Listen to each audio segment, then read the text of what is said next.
Your Worship, at 7 o'clock. Okay, thank you. Good evening, everybody. I'll bring this regular council meeting to December the 7th at 7 p.m. and to acknowledge that we are on the traditional territory of Stahalis. Next order of business, please. Yes, Your Worship. Pursuant to the provincial health order made on December 4th, 2020, Council is required to pass a resolution to close the meeting to the public. Therefore, the resolution is that the meeting be closed to the public, except for Council and senior staff, for the purpose of receiving and adopting meeting minutes and conducting the business of Council convened in accordance with Section 89 of the Community Charter, and that pursuant to the provincial health order made December 4th, 2020, wherein members of the public are prohibited from in-person attendance at Council meetings, the Village of Harrison Hot Springs will make its best effort to provide a recording of regular Council meetings online for public viewing, and further, that Council will consider alternative methods in order to conduct electronic meetings to resemble in-person public meetings as much as possible for future regular Council meetings. Your Worship, I require a mover and a seconder, please.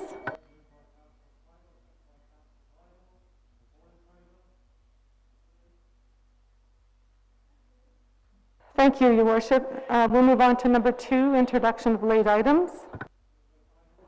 Councillor Hooper and Councillor Pfeiffer. Councillor Hooper.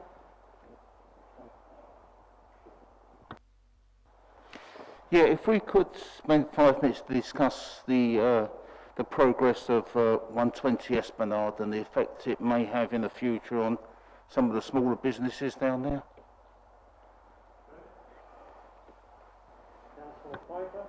Thank you, Your Worship. I would like to see a report on our various reserve funds, and also would like to request that staff draft a reserve fund management policy with a focus on targets and maximum amounts. And this will go where, Corporate Officer? Your Worship, we would require approval of Council to approve those late items. Okay. Approval of agenda is amended, or approval of agenda is amended? Yes, Your Worship. Yeah, approval of the agenda is amended. Moved by Councillor Piper, seconded by Councillor Vidal. Call the question. All in favour? Thank you. CAO, do you have a preference as to where these would appear on the agenda? Thank you, Your Worship. Through you to the Corporate Officer, I think we can put them after the final report G, the report of the Operations Manager, A, B, C, D, E, F, G, H, I. H. Okay. New business. Right. And the next order of business, please. Thank you, Your Worship. Council minutes.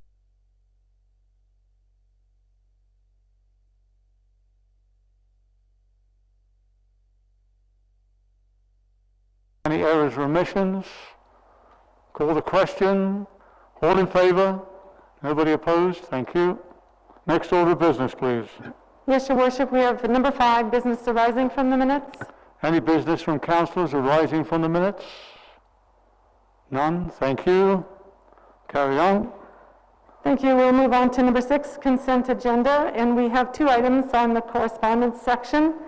One, there's a letter dated November 4th, 2020 from the Miami River Stream Keepers Society. And number 2, we have a letter dated November 4th, 2020 from the Rick Hansen Foundation. Both here for receipt, Your Worship. Here for receipt. Mover and a seconder. Moved by Councillor Vidal, seconded by Councillor Hooper. Call the question. All in favour? Thank you. Thank you, Your Worship. Pardon me, Your Worship. Next order of business? Oh, okay. Yes, Your Worship, just a reminder that we are being recorded, so please use your mics. Thank you. Okay. Councillors, press your buttons when you need to speak. Thank you. Okay, Your Worship. And the next order of business? Yes, next item on the agenda is number 7, delegations. And unfortunately, pursuant to the provincial health order, a delegation is not able to attend. So we'll move on to number 8, correspondence. We have an email dated December 1st, 2020 from Michael Waitman of ICBC, and this is regarding a notice of retirement. So we need a mover and a seconder. Moved by Councillor Piper, seconded by Councillor Vital.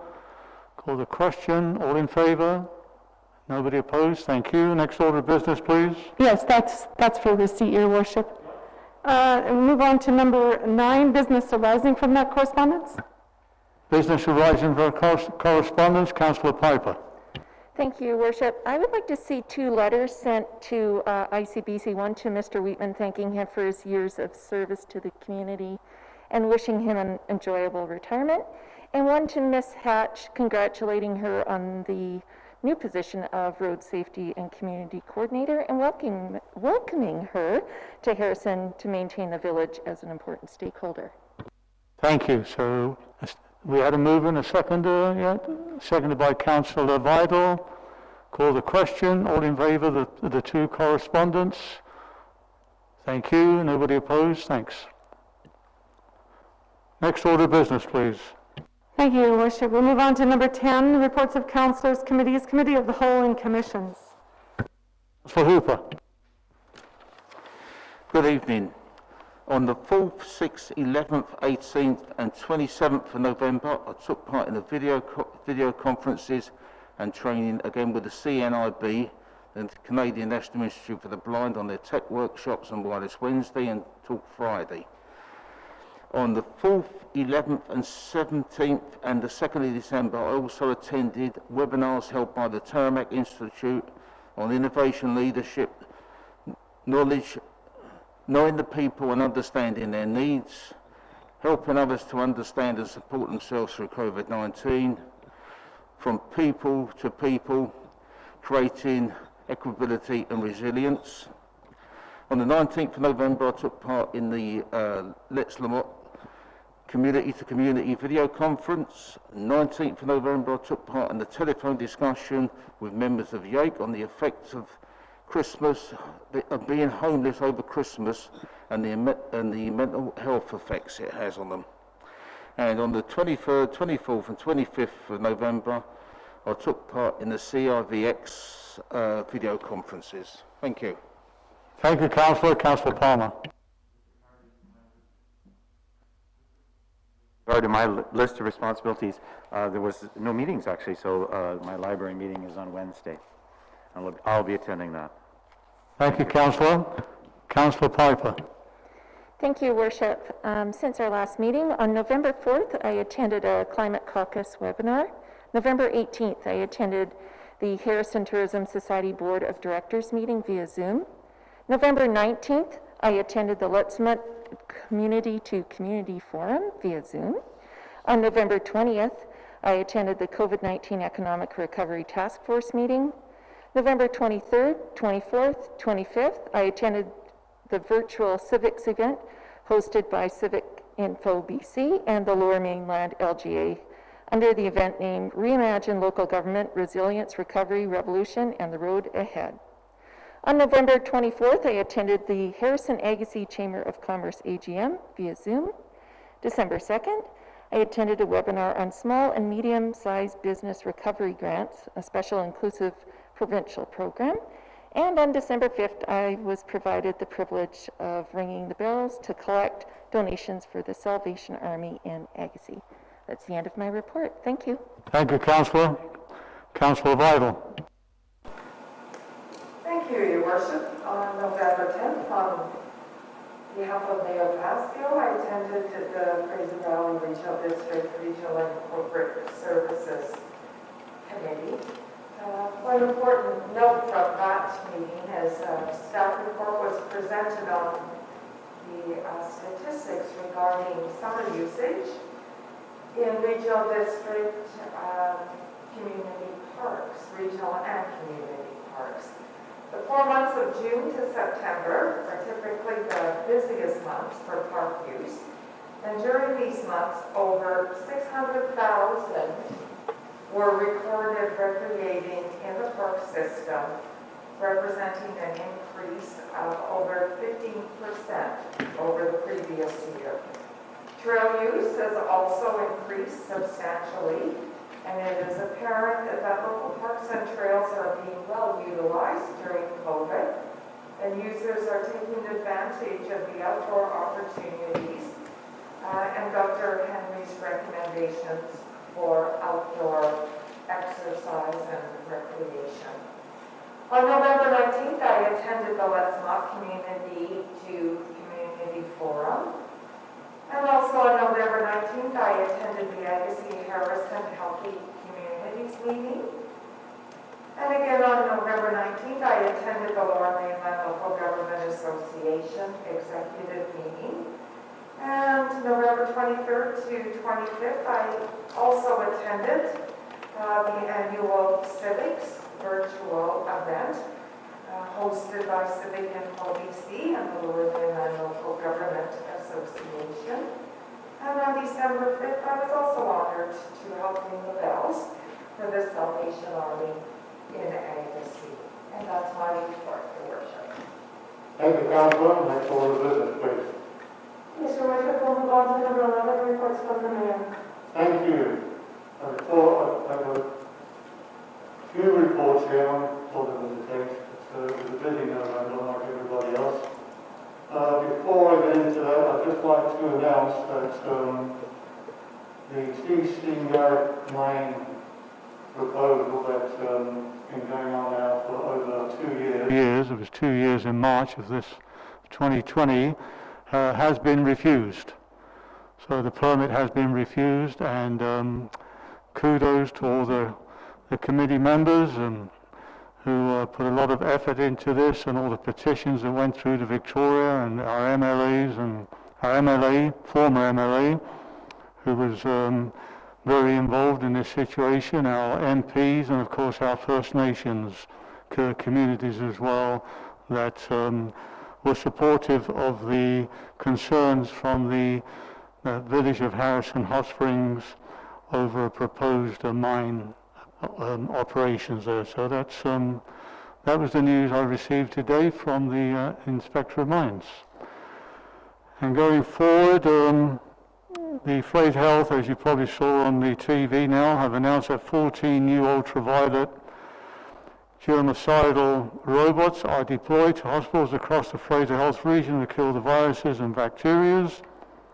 Like the other councillors, I attended the Let's Not Forum on November the 19th, and of course our MLA Kelly Patton attended the Zoom meeting on that day, and of course the topic again was the sediment removal and emergency route from that meeting. The regional Councillor Vidal has already reported, because she attended the executive meeting at the regional district in regards to the regional parks and how what it's used. The Fraser Valley Regional Hospital Board had their inaugural meeting, and Terry Raymond was again chosen as the chairperson, and the Mayor of the District of Kent, Sylvia Pranger, is the vice chair. She was voted in as vice chair, and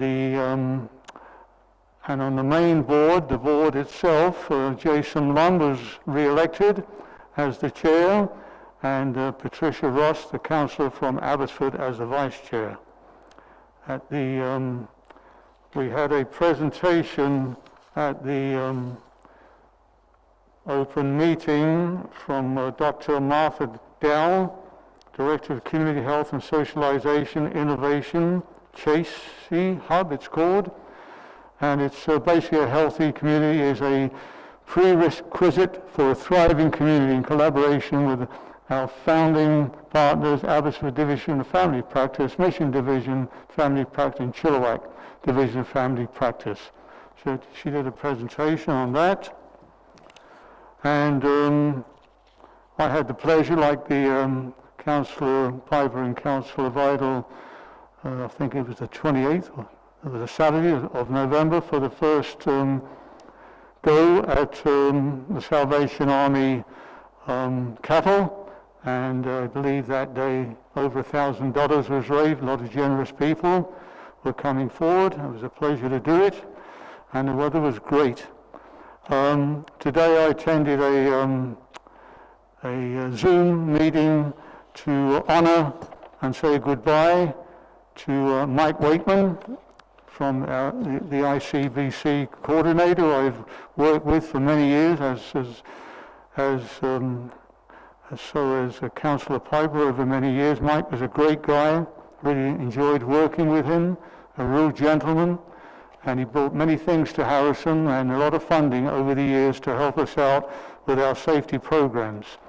So the letter is going out to him, and it's great that Mike, the one thing that the participants were asked to do, I didn't bother, mine was a little bit small, but I didn't bother, was to wear the handlebar mustaches like Mike has. So that was a great gesture for him, and it was well attended by many people.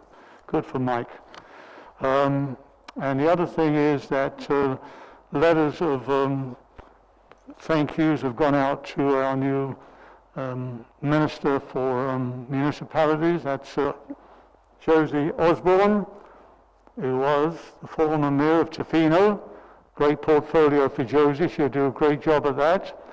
And Melanie Mark now is our Minister for Tourism. And we sent a letter to the Premier congratulating him. And Melanie Mark, the Premier, and of course congratulations to Selina Robinson, who was our Minister of Municipal Affairs and now is the Finance Minister. So on behalf of Council, I had those letters sent out last week. Other than that, I think that's the end of my report for now. Next order of business, please. Yes, thank you, Your Worship. We'll move on to number 12, reports from staff. First item is the report from the Fire Chief, and this is regarding the Fire Department update.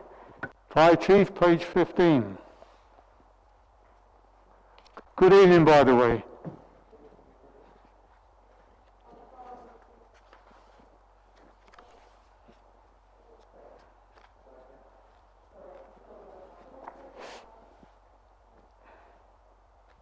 One more time? It had to be reset, I guess. Good evening, Your Worship. On behalf of the Harrison Hot Springs Fire Department, I wanted to thank Mayor and Council and staff for their support during this year. The level of support that we have received has made it possible to meet operational standards during an extremely challenging and unpredictable time. We are thankful for that support, and we are fortunate to have such a dedicated group of firefighters. The members work tirelessly, attending emergency callouts, weekly practices, and ongoing training events. This past year has posed many challenges, and the unwavering contribution of the members is commendable. Despite the many challenges that have arisen from the COVID-19 pandemic, the majority of the members have increased their commitment and participation. They continually arrive ready to respond to ensure the smooth operation of the hall and preserve the safety of our community. As we continue in this endeavor, we are thankful for the support we receive from Mayor and Council, staff, and the community. At the time of this report, Your Worship, there has been a lot of evolution for the fire department over the past year. The department has diligently balanced many internal and external changes. Internal restructuring saw the development of more officers' positions with increased responsibilities, which has created an effective shared leadership approach. In combination with internal changes, there has been the ever-changing, unpredictable influence of COVID-19 pandemic.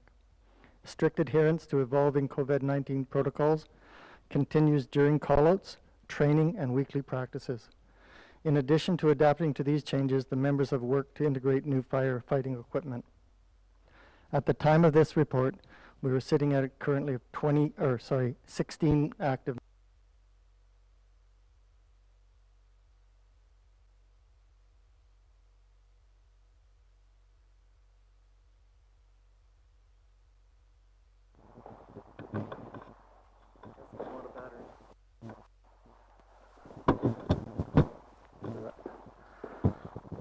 Try that again. Okay. 4 recruits successfully completed their Level 1 exterior firefighter training.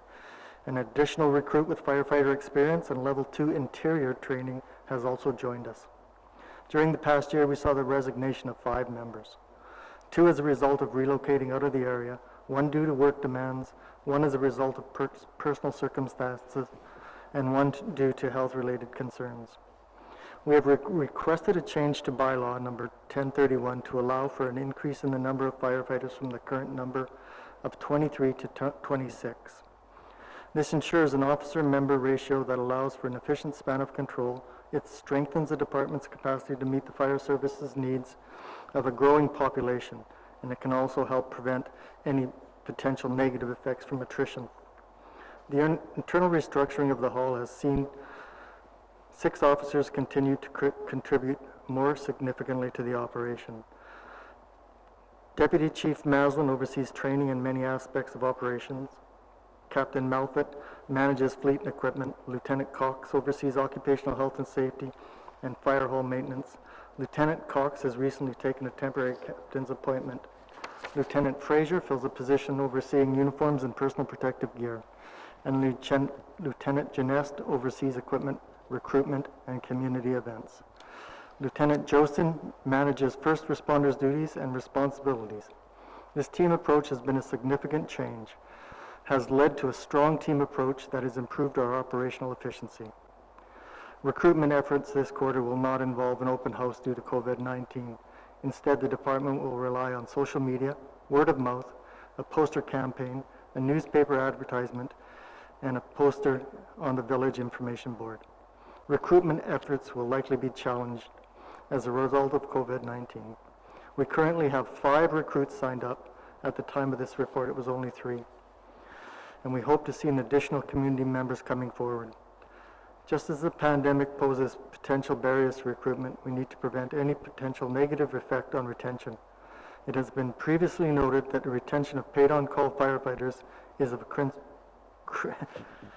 crucial importance and for some fire departments a challenge. Training opportunities have a safe, enjoyable workplace, camaraderie, and fair compensation are essential components of a successful paid-on-call fire hall.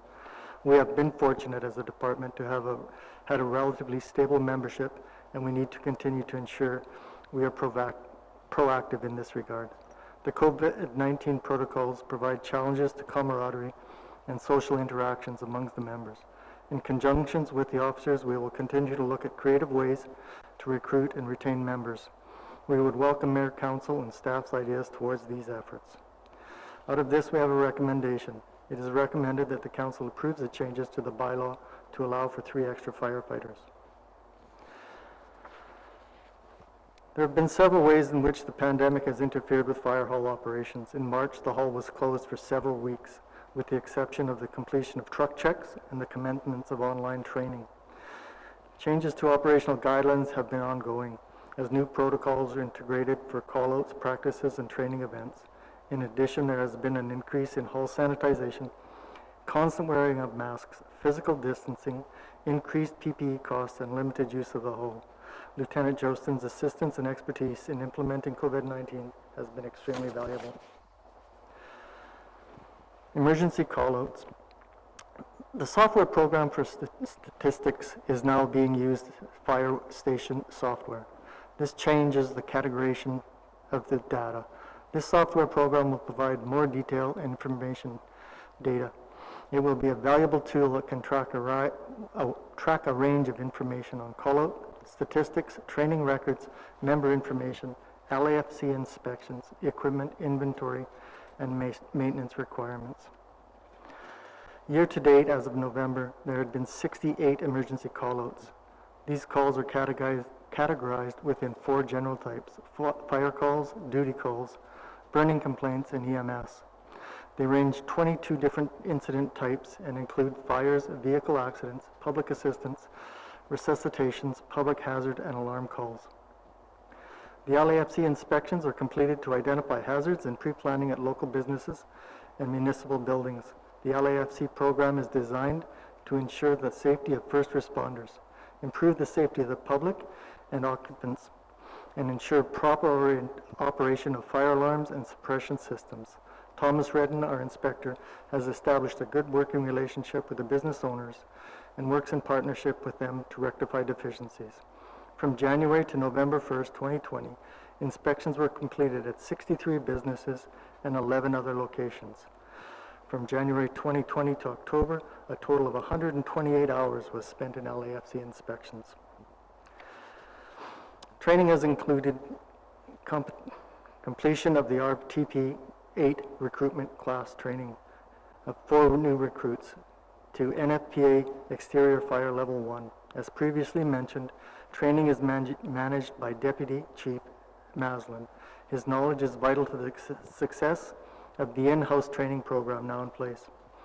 In addition to overseeing the recruitment training, he engages the member in teaching on fire scene management, fire behavior, ropes, ladders, venting, SCBA, emergency traffic, and first responder training, among other NFPA topics. External air brake training has been taken by 3 members. This is a mandatory training for operational of the engines. Currently, 5 members are taking their Canadian Red Cross emergency first responder training. Once complete, this will result in all members having level 3 first responder certification for our village. Officer training is also ongoing, with 3 members having completed their officer level 1. 4 members will go forward with level 2.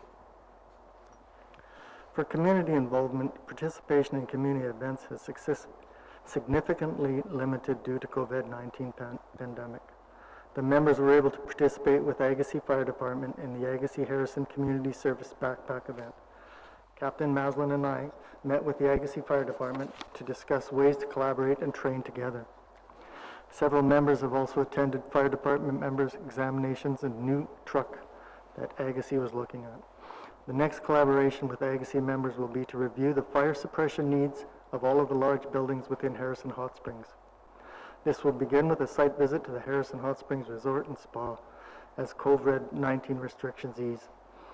We hope to increase collaboration with Agassiz Fire Department and reestablish or engagement in community events. Current state and future operations. 3 areas were previously identified as needing attention to ensure successful operation within the department. These were replacement of personal life safety SCBA equipment, replacement of the aging Volvo fire engine, and appropriate compensation for the firefighters and the leadership positions that maintain and run the fire hall. I would like to thank Mayor and Council at this time for that compensation and recognize that another 2% has been given to for 2021. Self-contained breathing apparatus. An upgrade to the SCBA equipment is underway to ensure the personal safety of our firefighters and to meet the standards of the National Fire Protection Association, WorkSafe BC. A stage replacement approach to the SCBA equipment began with the RFQ process, whereby the contract was awarded to Coven for the provision of 26 masks, 10 backpacks, and 20 cylinders at a cost of $98,227.50. The decision to increase the amount of equipment purchased in the first phase from what previously was proposed led to a significant reduction in cost and will allow for the completion of the project 1 year sooner than anticipated. I'll leave out the boring part of all the different pieces in the dollars here. As we were able to increase the amount of equipment purchased through the RFQ with the 5 providers. There was a previously approved 2020 expenditure that was used to make a necessary upgrade to the fill station and the cascade system at a cost of $5,700. A cylinder fill station consists of 4 major components: a fill station, an air purifier, a compressor, and a cascade system. It is essential equipment as it purifies and fills the air in the firefighters' SCBA cylinders. When the upgrade was done, an inspection determined that given the age, condition, and overall efficiency of the fill station, it should be replaced. In the latter part of November, the compressor failed to operate and repairs were urgently needed to make it operational. These repairs cost approximately $1,300. While a projected replacement cost of $26,000 may seem high, the risk of the unit failing and interfering with firefighter capabilities must be prevented. Further repair costs could begin to surmount if the unit is not replaced. Our recommendation, Your Worship, is that we recommend to council approve the cost of replacing the compressor for a projected cost of $26,000. Our existing Volvo fire engine, the 1992 Volvo fire engine, is at the end of its 30-year maximum service life in 2022. Previously, it was recommended that a pumper apparatus similar to the current 2012 Spartan fire engine would be sufficient. Determining the most suitable replacement is a complex task. Variables such as the village's fire suppression needs, the limited parking space at the hall, the jurisdiction, and the projected community growth must all be considered. Given this, a third-party consultant with Firewise was established. They will do a detailed examination of the variables and make a recommendation for the most suitable unit in consultation with the village. They will then develop an RFP for us. The recommendation is that the council anticipates approving a budget expense of approximately $650,000 for the purchase of a new engine to be ordered in 2021 for delivery in 2022. In conclusion, we continue to serve the community and enhance our firefighter capabilities. The partnerships we have seen form among members, the community at large, mayor, council, and staff are vital elements in our success. We look forward to continuing to work together to grow and develop further efficiencies within the fire department. Thank you, Your Worship.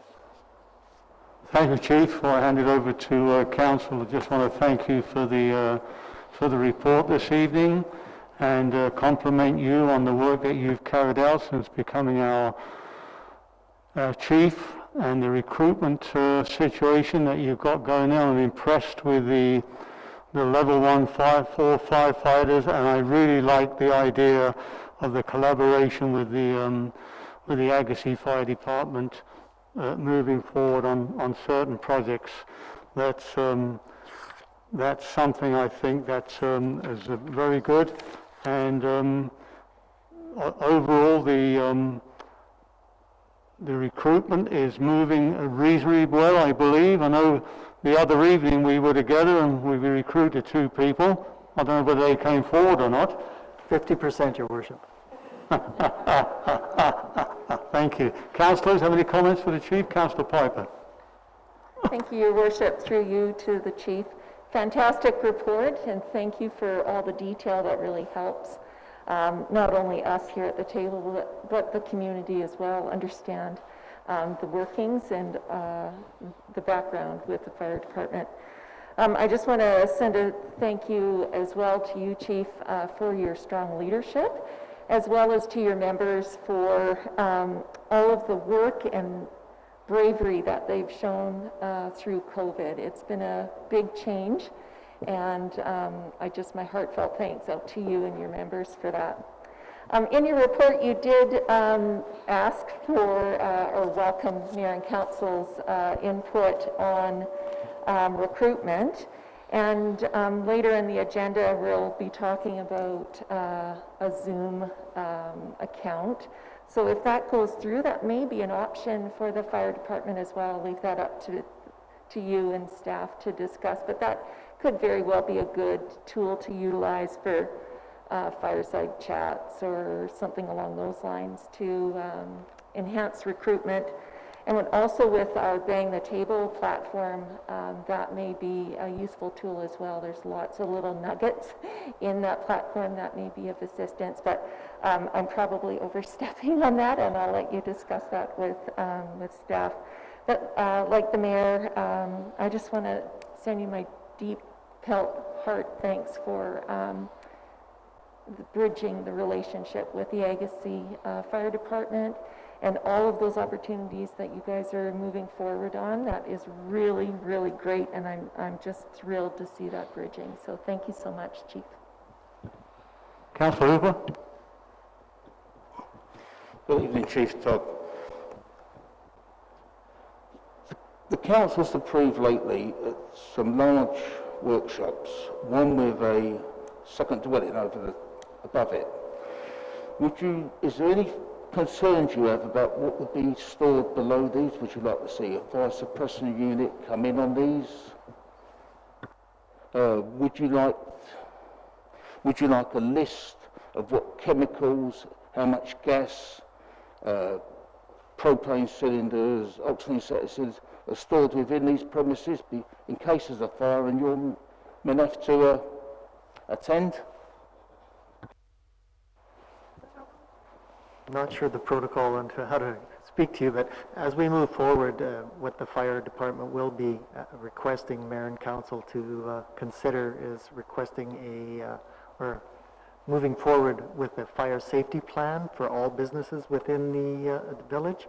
At this time, we haven't got quite that far, but that is one of the items which will identify all of the containers of propane, etc., that we would know that they were on site, yes.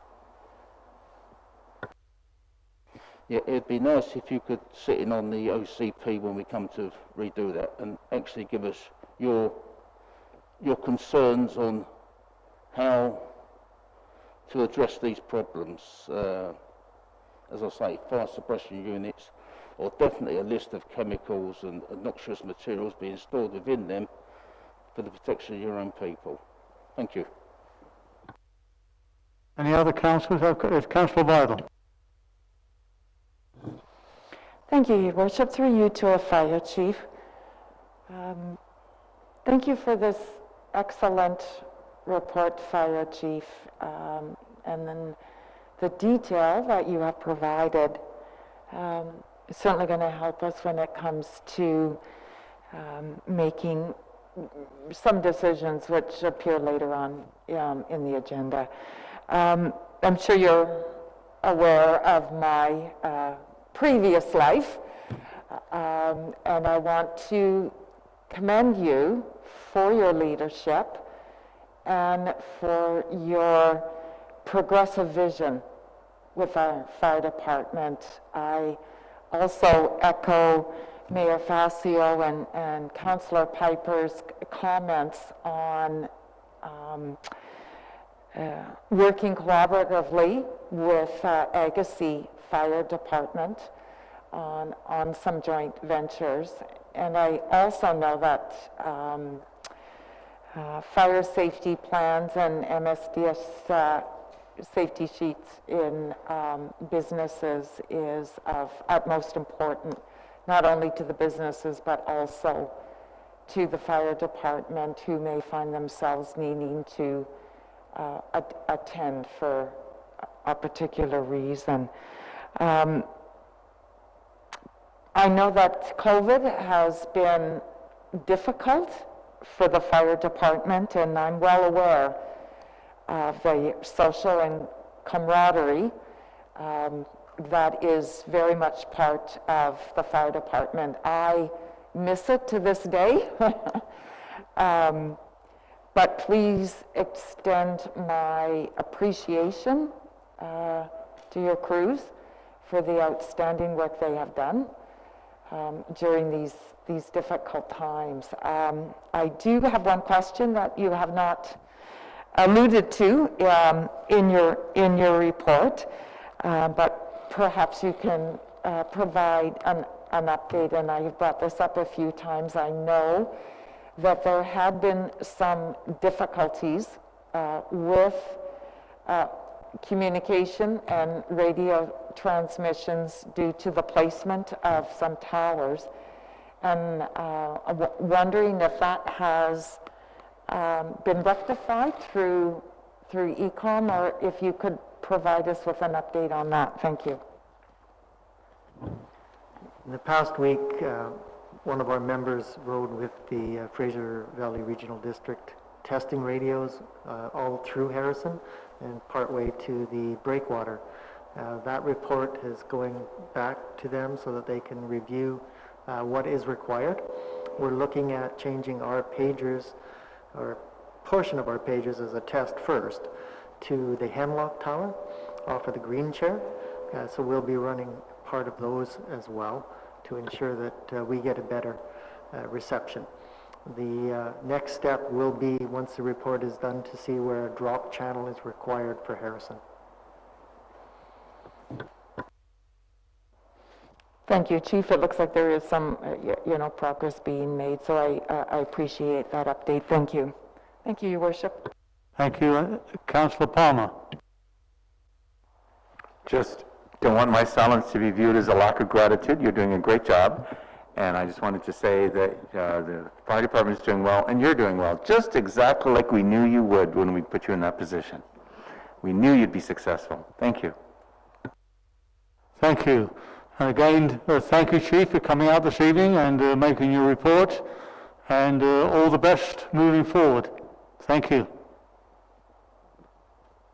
And the next order of business, please.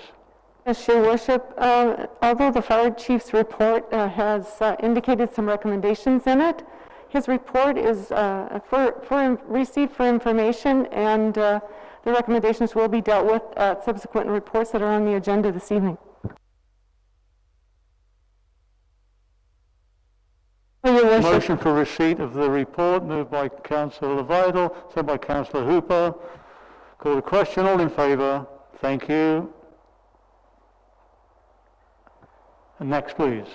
Thank you, Your Worship. We'll move on to the next report, and this is of the Financial Officer regarding Fire Department Capital Purchases 2021-2022. Ms. Jones. Thank you, Your Worship, through you to the rest of Council. As a continuation to Fire Chief Todd's report, the Village of Harrison Hot Springs Fire Department requires capital funding in 2021 and 2022 for replacement of self-contained breathing apparatus units, airfill compressor, and the primary fire pumper truck. In the 2020-24 financial plan, Council approved the purchase of replacement SCBA units for the Fire Department over a 3-year period for a total of $203,000, and authorized staff to make a provision for spending in the 5-year financial plan in the amount of $550,000 for the replacement of the primary fire truck. In 2020, the Fire Department was able to negotiate the replacement of the SCBA units over a 2-year period for $153,000, which was a significant savings while remaining within the approved budget for 2020 and 21. In addition to the SCBA units, the Fire Department is requesting the replacement of the airfill compressor in the amount of $26,000, which can be funded from the Fire Department reserves. It is estimated at this time that the cost for the new fire truck will be approximately $650,000. Firewise Consulting has been hired to scope the new truck within that budget and anticipate that the full amount will be required. Funds within the Fire Department Capital Reserve will not be sufficient to fund the truck fully, and additional funding up to $200,000 will be required. In the report tonight, there are 3 options listed for the possible funding of the additional $200,000 as follows. Option 1 would be to fund 100% of that from taxation. This would result in an increase in taxation that is estimated at 9% for this purchase. Option 2, short-term borrowing. Short-term borrowing is available over a 5-year period, and it's estimated that the annual cost to borrow $200,000 would be about $45,000, which would result in approximately a 2% increase in taxation. Option 3 would be to fund the $200,000 from surplus. There are sufficient funds in prior year surplus to fund the $200,000, which would result in no taxation increase for this purchase. It is staff's recommendation that up to $26,000 from Fire Department reserves be used to fund the purchase of the airfill compressor, and that up to $200,000 from surplus be used to fund the purchase of the primary fire pumper truck. Thank you. Thank you, Ms. Jones. So we have a recommendation. We have a mover and a seconder. Moved by Councillor Vidal, seconded by Councillor Hooper. Discussion. Who wants to? Any discussion, or your Councillor Hooper?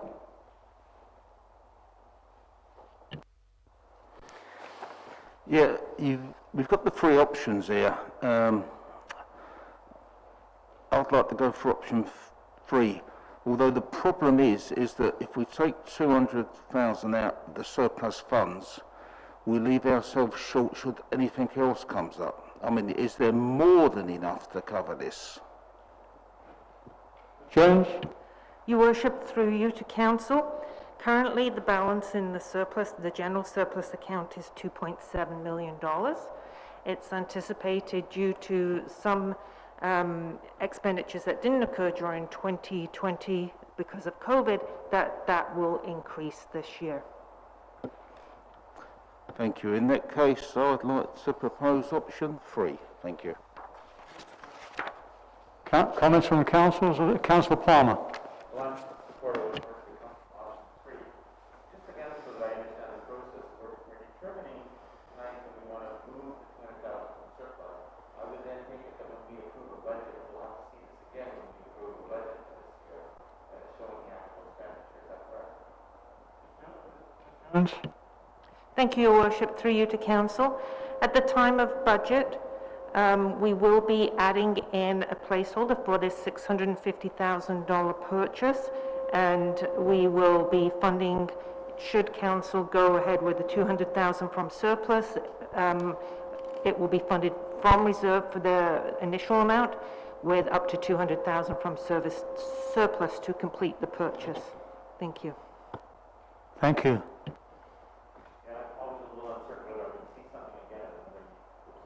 Sorry, I'm always a little uncertain whether I'm going to see something again at another meeting. So that's perfect. That's what I was hoping the answer is. Thank you very much. Councillor Piper. Thank you, Worship, through you. The reality is that funding emergency services is a very expensive business. However, their equipment and supplies are absolutely necessary for our community safety. So I am standing behind option 3. Councillor Vidal. Thank you, Worship. Through you to our financial officer. The consultation with Firewise, is that included in the request to go from reserves, or is that an additional cost, and do we have any idea how much that may be? Thank you. Ms. Jones. That has not been included in this amount, and the CAO can perhaps speak to what the consultant cost would be for the RFP services and consultation. Thank you.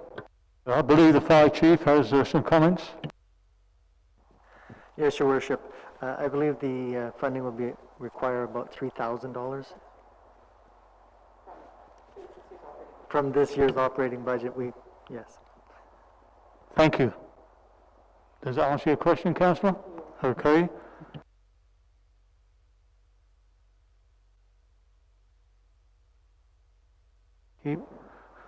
I fully support option 3. I can recall when I first came on council, it was buying one fire hose for the year was a big thing. But like Councillor Piper just stated, emergency services require a lot of equipment, and it is for saving lives. That's the important thing. To save, not just save lives, but to save property as well. So I fully agree with the option 3. So if there's no other comments from council, I will pose the question. All in favour of the option 3 recommendation? Nobody opposed? All in favour? Yes, thank you. Thank you, Chief.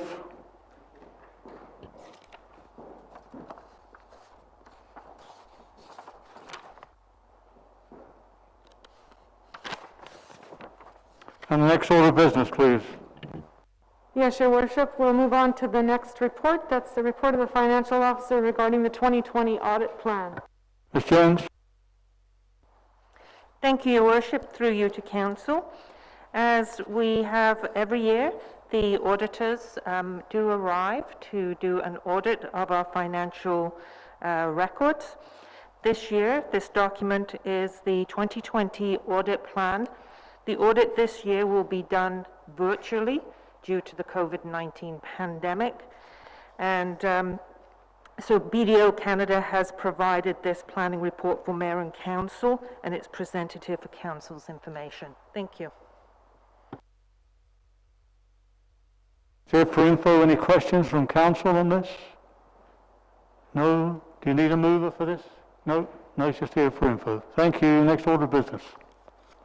Yes, Your Worship. We'll move on to the next report. This is the report of the Chief Administrative Officer regarding the COVID-19 Safe Restart Grant for local government.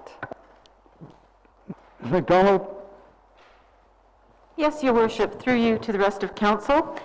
In November, the village received a COVID-19 Safe Restart grant for local governments in the amount of $675,000. This was jointly funded by the federal and provincial governments to address financial hardships experienced by the municipality in relation to the COVID-19 pandemic. The funds are a conditional grant, but the spending criteria is quite broad, and it is similar to federal gas tax funds in that the village received it up front. And the purpose of this report tonight is to identify some expenditures, including the internal reinstatement of revenue lost due to the effects of the ongoing pandemic. These funds, the grant of $675,000 was one of three streams announced and described as the Canada-BC Safe Restart Agreement. The other two streams, entitled Development Services and Strengthening Communities, will support application-based grants. Our staff are currently reviewing those programs to look for other opportunities to benefit the community.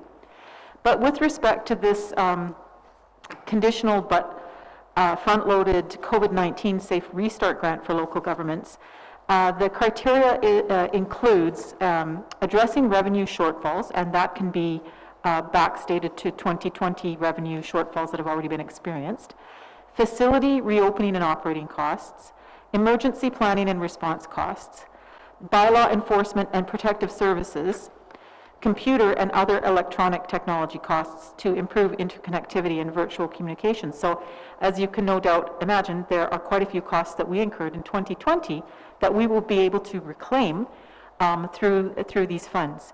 And where otherwise we might have had to just absorb those costs. So some eligible costs have been identified. I've focused very much on 2020 so that the financial team can finish off the finances for 2020, because our fiscal goes to December 31st. And then we can work with council to identify some further expenditures going forward in 2021 and possibly 2022. So those costs have been identified on page 58 of your agenda in a little table that I've entitled Use of COVID-19 Safe Restart Grant Funds in 2020. I've grouped them by category. So enforcement measures, this category includes the additional bylaw costs we incurred that weren't reimbursed by EMBC, some of which were, but they weren't all. And also the additional flaggers that we saw to try and manage the great crowds that we experienced down in our waterfront. And those extra costs amounted to $15,640.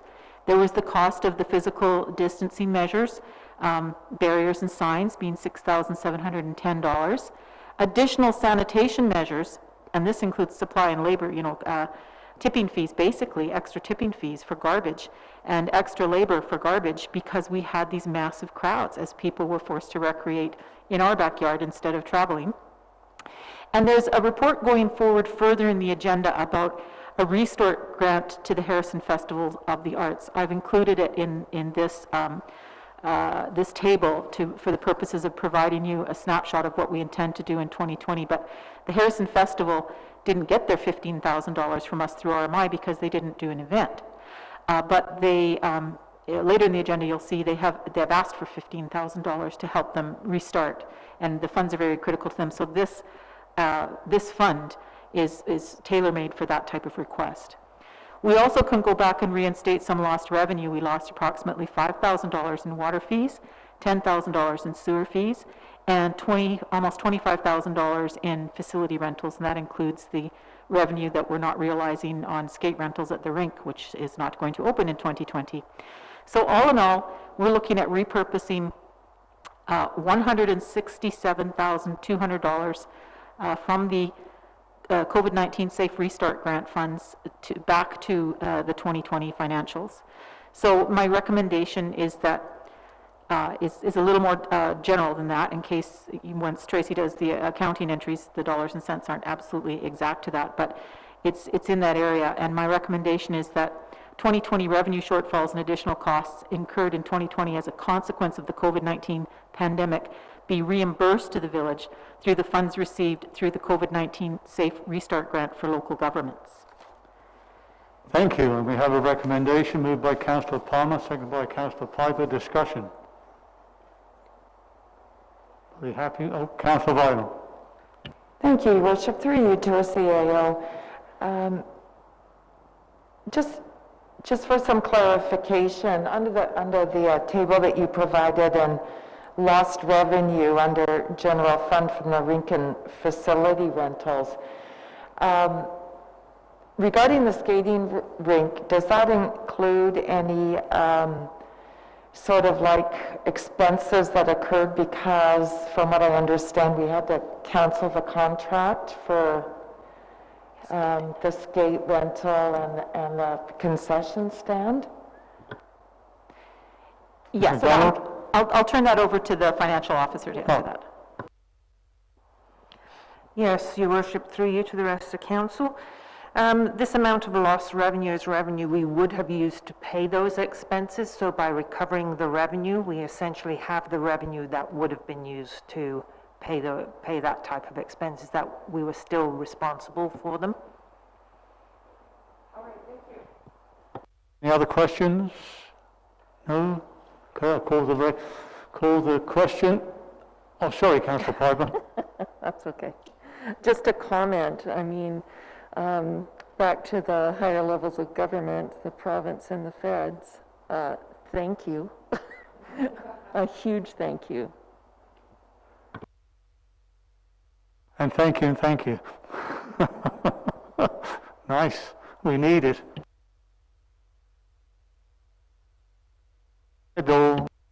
I'm sorry, Your Worship, I forgot to include it last time. I was just going over the table of allegations of the funds for the Restart Grant, and I'm just curious as to how that allocation was done. Was it based upon population for?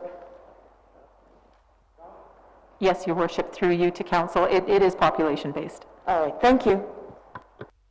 Any other questions? Okay, I'll call now. All in favour? Opposed, nobody? All in favour? Yes, thank you, everybody in favour. Order of business, please. Yes, Your Worship. The next report is from the Community Services Coordinator, and this is regarding digital council meetings. Michelle? Thank you, Your Worship. At the time this report was written, it was only a recommendation that council meetings were held virtually, but now it is in order.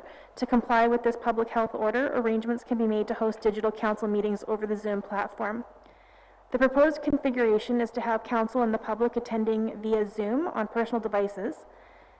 You probably already know this because we've been using Zoom for a long time, but Zoom offers a free user license for attendees and the ability to attend by phone if users don't have access to the technology.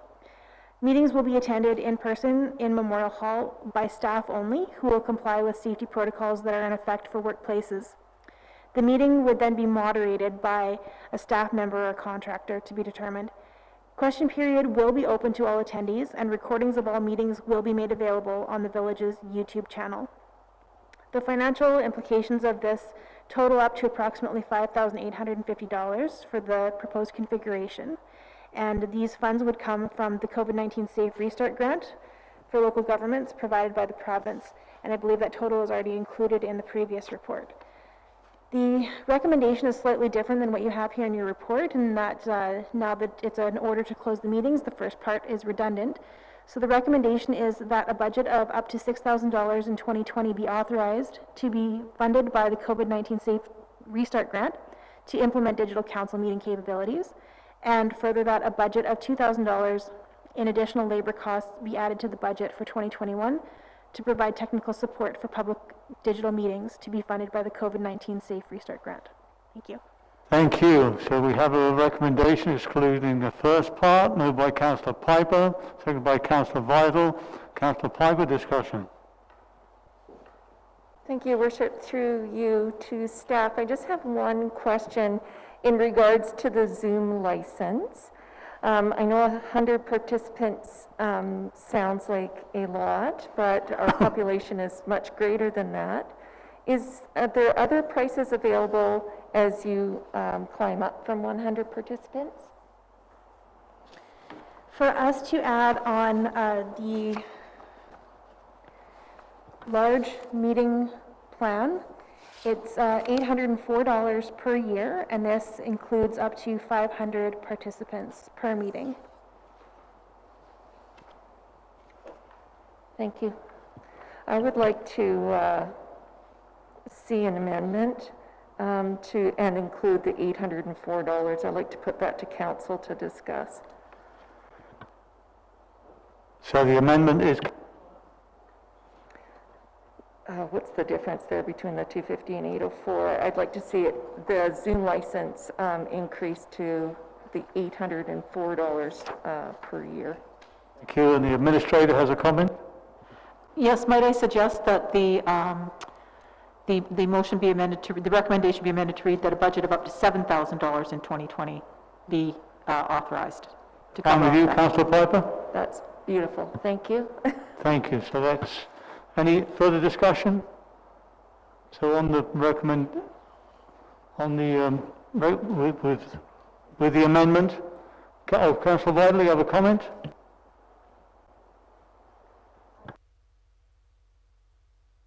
Right now, are we voting on the amendment? That can be a friendly amendment, Your Worship, Yeah. if Councillor Piper agreed, yes. All right, thank you.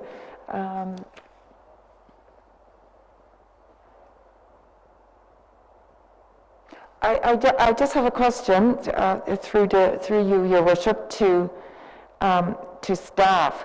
Are we going to be looking at having an off-site technical support, like contracting an individual or company to provide that off-site technical support? Jill? We do have Empyrean for technical support, but we would be having an additional person to moderate the meetings. And the CAO has a comment. The administrator?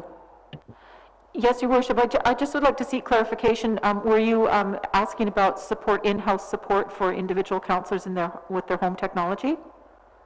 No, I believe that most councillors, I can't speak for everyone, but are pretty familiar with using Zoom for their responsibilities and committed meetings. But I know that there was, it's very beneficial to have some off-site technical support because things can go wrong. I'm sure we've all experienced that. Thank you.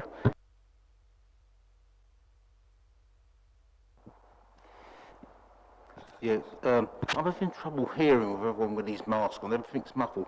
What was the exact amendment again, please? I'd like to read out the amendment, please. Yes, Your Worship. On the recommendation that was put forward was changed a couple of ways. First off, the first part of the recommendation recommending that we exclude the public from meetings was stricken because it's now redundant with the order. And then the second part of the recommendation read that a budget of up to $6,000 in 2020 be authorized to be funded by the COVID-19 Safe Restart Grant to implement digital council meeting capabilities. That's been a friendly amendment to bring that budget up from $6,000 to $7,000, and that was to accommodate the license of up to 500 participants.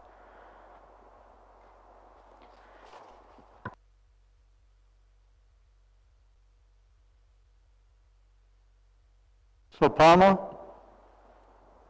I beg your pardon.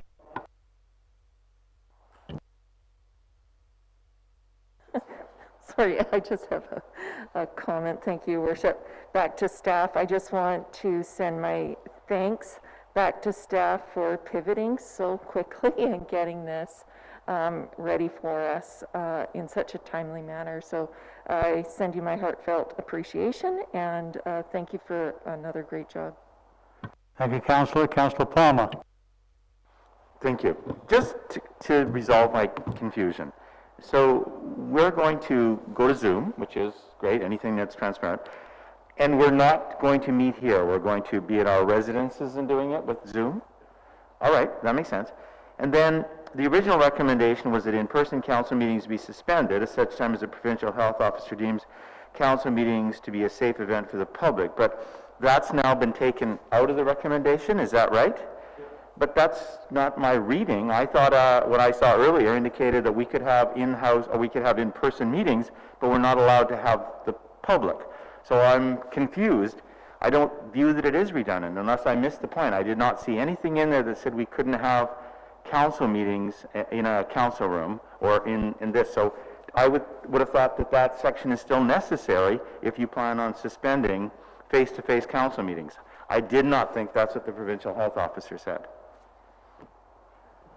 Sorry. So, Giles, you have a comment on that? Yes, Your Worship, through you to Councillor Palmer. I think that we created the confusion in the drafting of our recommendation somewhat, because the intention of the recommendation as the report went forward was to exclude the public from meetings and allow council to attend from remotely via Zoom. I don't think our intention as staff was to give council direction as to whether they attend this premise or not. The staff who are required to attend each of the meetings will be attending here, because we'll have our Zoom set up here. And I think it's open for discussion whether council wants to attend these meetings, but what is redundant is that the public can no longer attend. So apologies for the confusion that I hope I haven't just added to.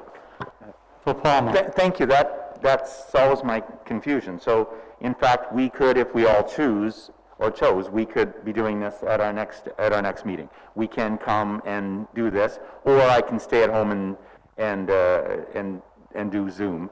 But in any event, if I'm here, I take it then that I will have to bring a device? No? So how will Zoom work then? Just so that I'm clear. I'm technologically inept. So am I. So I may put this over to the community services manager. If you attend Zoom on your own, this much I can say, at home, you'll get your little square. Yeah. If you're here, you're part of a square with the rest of us. But Rhonda can elaborate. Rhonda? Well, exactly as the CAO has said, if you were on your own device at home, the only people on the screen would show up as council, and any non-video participants would be hidden from view. If you're here, one of those squares will be here. So if you're here, you'll just be a part of the group that's here. And the view of us being able to see what else is on Zoom will be from the screens here. That's very helpful. That wasn't my understanding at the beginning, so that's good. That's good. So we have the option of attending or not, and this allows obviously but residents who wish to attend obviously cannot, but they can come in on Zoom. So it seems to be, that seems very good. Good solution. Thank you. Just before I give it to Councillor Hooper and Councillor Vital. The regional district, they had the options of attending, going through a screening, arrive half hour before they go through a screening test, before they went to the boardroom, and then of course they will have their separated seating there for those who wish to attend, or you could do it from home. But now after that last was it 2 weeks ago, it's going to be extended, the non-attendance of I've noticed now that they're all, the board directors they're all operating from home. Only the staff, they're actually operating from their offices at the regional district. So that's how they're doing it. Councillor Hooper, then Councillor Vidal. Yeah, thank you. Yeah, I would like to see us all operate from Zoom, because I can't understand what half the people are saying. How this is going to come across on the recording, I do not know. So, yes, I'm looking forward to Zoom, where I can get rid of this and I can hear what people are saying. As for the amendment to increase the licence to 500, I was a bit wary of this at first, but then bearing in mind that it's not just going to be open to us, is it? It's going to be open to anybody that reads our agenda and gets on it. So, yeah, 500 is fine. Thank you. Thank you, Councillor. Councillor Vidal. Thank you, Your Worship. Through you to Michelle, I just want to grasp an understanding of how the meeting would go. So if you phone in from home, it will only be, will it just be Mayor Facio and council on the boxes, and any other person who wants to participate will be on mute until such time as we get to the Q&A portion of the agenda, and it will be up to the moderator, whoever that is, to unmute that person and allow them to ask the question and so on and so on. Is that the procedure? And the reason I'm asking is, although I would not want to see public who attended, possibly interjecting or interrupting the flow of our meeting and agenda until the appropriate time at Q&A. Thank you. Yeah, they're muted. Yeah, they're muted at such time that they call in, they ask for the question, and then the question is put to the chair, and then the chair will answer the question, but they're muted right through the whole meeting. Thank you.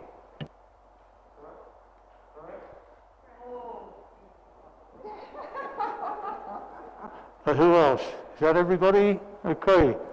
So we've got the amendment, the $7,000 friendly amendment. So, call the question. All in favour? Opposed, anybody? No. Everybody in favour.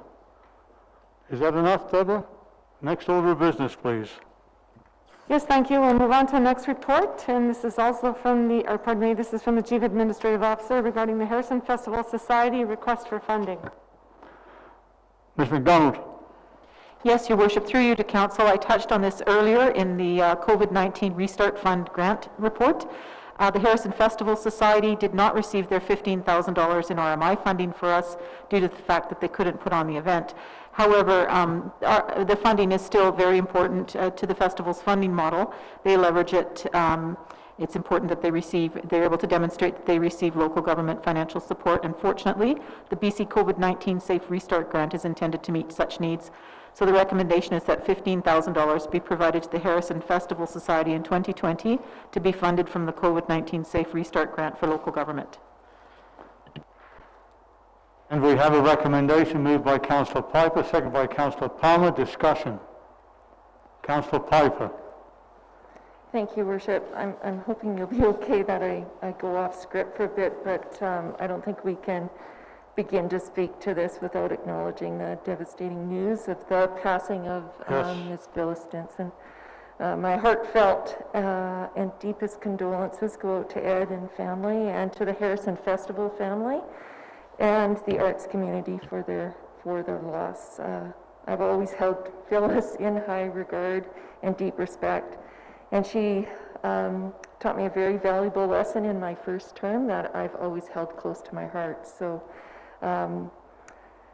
thank you for letting me say a few words. As far as the recommendation on the floor, I fully support providing the $15,000. As with tourism, the arts have been struck the hardest blow possible and will have the longest lingering effects after the pandemic has cleared up. So they need our support. They're the essence of our community spirit, and they're the thread that bind our community culture. So I fully stand behind the recommendation. Thank you. And Councillor, any other comments? Just to follow up briefly on Councillor Piper's comments there, that we did send condolences to the family on behalf of council and staff. Call the recommendation. All in favour? Nobody opposed? Everybody in favour? Thank you. Order of business, please. Thank you, Your Worship. We'll move on to the next report. This is the report of the Operations Manager regarding grant funding application for access road to the Harrison Hot Springs Wastewater Treatment Plant. Thank you, Your Worship. Through you to the rest of Council. I'm here in front of you today seeking permission to make an application to UBCM Structural Flood Mitigation Grant Program. The wastewater treatment plant road is the sole access to the Harrison Hot Springs wastewater treatment plant and protects the force main through which all the village wastewater travels to the treatment plant. During the 2018 freshet, the road experienced flooding and erosion between Colts Park and the treatment plant. Additionally, the deciduous trees on the three lake front sides of the treatment plant are negatively impacting the treatment facilities and process. Removing the deciduous trees and replacing them with coniferous trees will remove these impacts. A remediation work plan has been developed that will raise the road bed an average of 100 millimeters, improve riprap along the shore, upgrade existing culverts, remove and replace trees that are negatively impacting the road bed, sanitary force main, and treatment plant. It is anticipated that the project cost will be up to $425,000. The UBCM Structural Flood Mitigation Program provides 100% grant funding for projects of this type. The recommendation in front of Council today that staff be authorized to apply for a structural flood mitigation grant for up to $425,000 to upgrade the access road to the Harrison Hot Springs wastewater treatment plant. Thank you, Mr. Cook. So we have a recommendation. Do we have a move by Councillor Vidal, second by Councillor Piper? Discussion. Councillor Hooper. Yeah, good evening. We're only going to raise the road by 4 inches. I've been down there when it's been flooded and it's been just on 4 inches. So I'd like to see it raised by more than that. Also, we're upgrading the existing culverts and that. Who maintains these culverts? Are they ours or are they the hotels? Mr. Cook? They are on a right-of-way that is maintained by the Public Works or utilities. It is in a right-of-way that's across hotel property. Right. The other thing is removing the trees around the wastewater plant. And as I understand it, because this come to us originally in October 18th, 2019, Troy Davis was mentioning up to 70 trees to be removed along the whole length. Is that correct? Mr. Cook? Through you to Councillor Hooper, I can't speak to the exact number, but if that was in a previous report, I would say that it would be close to that number. Yeah. We won't be touching any trees on the west side of the trail, will we? I don't believe that is part of the plan. That's good. And the only problem I have with replacing trees is once the trees come out, it's very hard for it to gain any roots or anything if you can't replace it in the existing hole. The other thing is that part of our policy that's becoming forward on the tree plan is to replace every tree we take out with 2. So we're going to have to find room for another 70 odd trees somewhere. I've got no problem with the report itself, except for I would like to see the height increase, because once it reaches just the top of that roadway, any wave action tends to pull everything back. It's a hill and towing effect on it. So I would like to say that we to raise it up to at least 6 to 8 inches. Thank you. Thank you. Councillor Piper. Thank you, Worship. Through you to staff, just a comment. Thank you for planning the replacement plan for the trees being removed. They appear for the most part as being self-starter trees themselves. So thank you for that. And I think that once the new trees get in, they'll certainly assist with soil retention or erosion. Thank you, Councillor. Any other comments? So I'll call the question on the recommendation. All in favour? Opposed? Everybody in favour? Thank you. Order of business. Yes, Your Worship. We'll move on to the next item, and that was the late items that were proposed by Council. And it was Councillor Hooper to speak about 120 Esplanade. Councillor Hooper.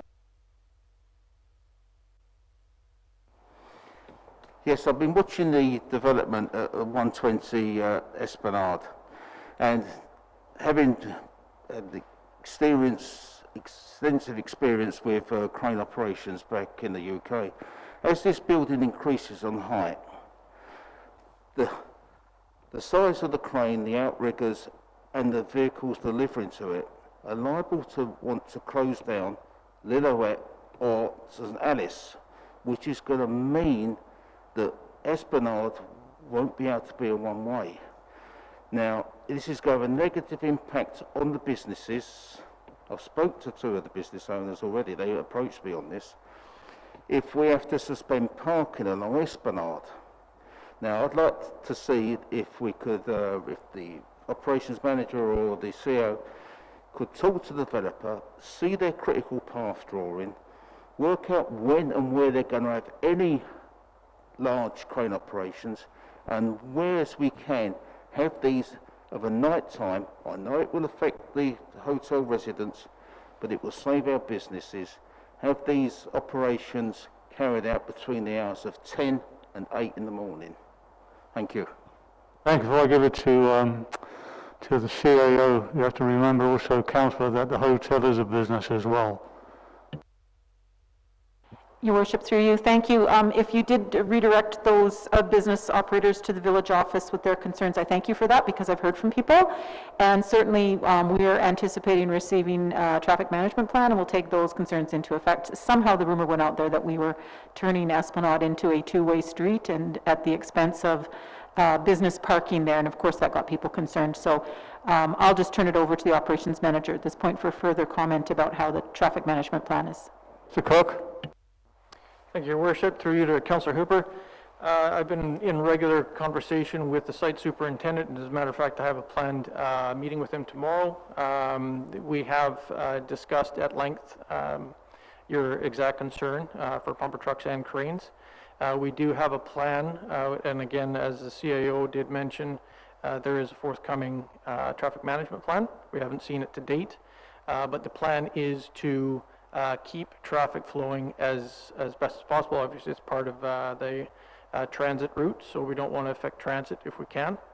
There may be an opportunity to reroute traffic if needed, but to this, or as of right now, the plan is to maintain traffic through Esplanade and St. Alice at all times. Thank you, Mr. Cook. Any other comments from council regarding this? No? Thank you. And who else? Yes, the next item was Councillor Piper to talk about reserve funds. Piper. Thank you, Worship. Through you, just more of a suggestion, because I've heard some cause me great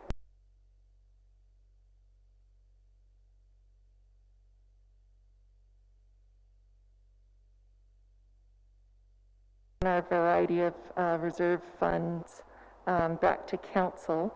And in addition, I would like to see a draft of a reserve fund management policy with a focus on targets and maximum amounts in the fund. So do you need a recommendation for that, or yes, can I just turn that into a recommendation? Yes, turn that.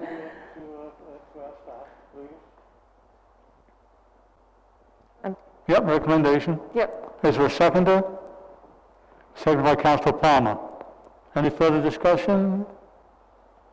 Call the question. All in favour? Opposed, anybody? No? Thank you. Councillor? Yep, thank you. Order of business, please. Yes, Your Worship. The next order of business is number 13, bylaws, and this was one of the items that was on the report of the fire chief, recommendations to amend the fire department regulation bylaw to include the total number of members not to exceed 26, and there was some other minor amendments made rather than having the fire chief electing the members, would be appointing them, and also with the appointment of officers. So the recommendation this evening is the Fire Department Regulation Amendment Bylaw number 1159 2020 receive first, second, and third readings. Moved by Councillor Palmer, seconded by Councillor Hooper. Any discussion? Call the question, all in favour? Thank you. The business, please. Thank you, Your Worship. The next item is number 14, questions from the public pertaining to agenda items only. As the public is not in attendance, Your Worship, I'll be reading out the questions for Council. We received 4 submissions today. The first question, or the first item, is why does the village office make something as simple as video recording council meetings or Zoom turn a community into turmoil? The second part of the submission, in my dealings with the village office, it is desperately in need of help. The question is how to fix it. The time is now. You want me to answer that? Yes, Your Worship. Thank you. First of all, we have a very adequate, first-class running management and workers in our office and outside. I don't know quite what the writer means by that. And this question that Zoom is very easy, it is not very easy. That's a myth. I attend Zoom meetings even with the best of them at the regional district, and we do get problems and times, technical problems. Even in Harrison, we get internet that goes down, technical problems. So it's not just a piece of cake, a flick and a switch, and Zoom comes on and everything's perfect. Things do happen, it's unfortunate, but we will do the best we can to run things as smoothly as possible, like our office runs very smoothly. Thank you. Thank you, Your Worship. The next submission did not pertain to the agenda, therefore I will not be reading it out to Council. The last submission is quite lengthy. I'll read it for Council. Good afternoon. Tonight's agenda includes a recommendation that the village buy a new fire truck for $650,000. I understand the need to keep our equipment new enough to satisfy the various demands of underwriters, etc. What I do not understand is the selection of a regular truck when the needs of the community are changing. The new building at the west end of Esplanade seems to be at least 7 stories high. It may be 8 or 10, I don't know, because there's been no information given to the public on the height or design. Many years ago, I and the other taxpayers in Chilliwack got stuck with the bill for over $1 million because council had approved a 13-story building on Mary Street. It transpired that the municipality had an obligation to provide fire protection for all buildings, even the tall ones. So we had to buy a ladder truck. I see a similar problem with the new building. If we don't have the ability to get up above the fire, how are we supposed to fight it or to rescue people trapped above the fire? After the Chilliwack debacle, municipalities made developers pay for the specialized equipment necessitated by their developments. Does the development permit contract for the new building underway require the developer to buy a ladder truck, or am I and the other taxpayers going to be stuck with the big bill? Thank you. First of all, we had a very good report from our fire chief this evening. The requirements that's required for the village of Harrison Hot Springs. The Volvo, as he stated, is now coming to the end of its time in 21, 22, and to my knowledge, and all the years I've lived here with the East Tower built as well as the hotel, we only ever had to have a ladder truck come from Chilliwack. I think it was a cost of $1,000 at the time to put out the fire where the new building is being built now at the corner of St. Alice and Esplanade. So I'm assuming that all new buildings nowadays require extinguishers for fire protection. That's obviously has to be, I would think. I don't even have to guess that one. And that it is not just for the tall buildings that we are looking at purchasing a new truck. It's for the whole village, whether it's a rancher or a 2-story or 3-story house. It's for everybody in the community. And our firefighters also have to answer calls on Rockwell Drive at times till the Agassiz Fire Department come as well. So I think that's going to be money well spent, and we anticipate that if there is unfortunate fire at that height, and we don't have a ladder truck, that it's only 20 minutes away to get a ladder truck. But the administrator has some comments on this. Your Worship, it's concerns such as these why we've contracted Firewise Consulting to scope the truck for us. And in initial conversations with them, they did point out that, as you suggested, the modern building code requires that buildings of this size be sprinkled.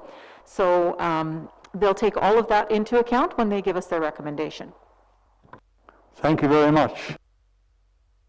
Other questions? No further questions from the public, Your Worship. And motion to adjourn. One small point. It does seem to me that when we have the email questions, that the appropriate process would be to identify who the questioner was. I think that would be normally what we would do in an in-person. Could we have the identity of the names of the people who submitted those emails? Excuse me.